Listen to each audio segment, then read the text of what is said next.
around 2002.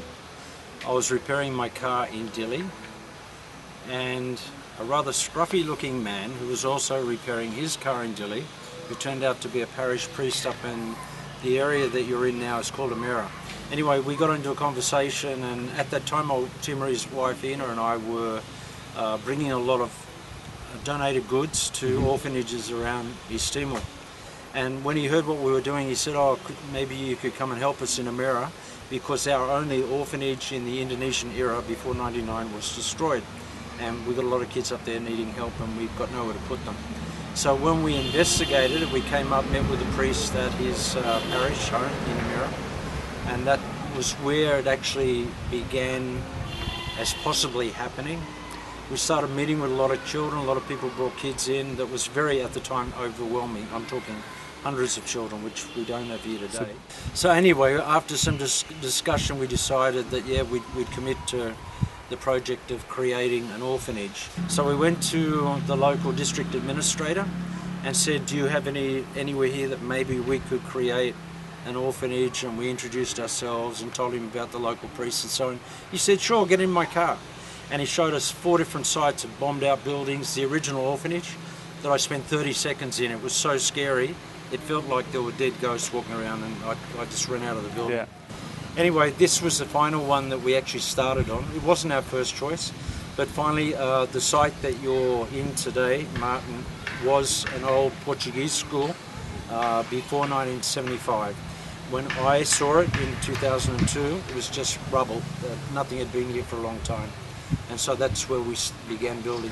Some of the children that you've met today, their parents were murdered in 1999. But actually the majority of the kids here, their parents actually died from tuberculosis. In the actual language of Tetum, which is the official local language of East Timor, there is no word for orphan. As in English, orphan is no mum, no dad. They didn't actually have a word that defined that. And many of the orphanages between 1975 and 1999 were predominantly just filled with kids that either their fathers were fighting in the mountains, or the families had too many children and they just put them in with nuns, priests, wherever they could. So before we opened here, we had two specifications. One, that their mums and dads were dead for whatever reason, and the other was that they came from the local Emera district, so that they were never going to be too far away from their immediate family, uncles and so on. Where they were before that, every story, like all of our stories, every story is individual.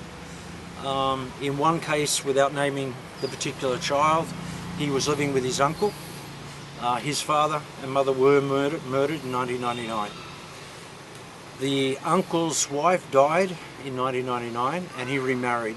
The new wife did not like the boy who came here. The uncle came after we opened and actually was crying and said, look, I don't want to give this boy to anyone because he's my brother's son. But he said, it's just too difficult to keep him at home. And I got to choose between my wife and my nephew. And he said, please, can you help me? And he's been with us for the last 7 years.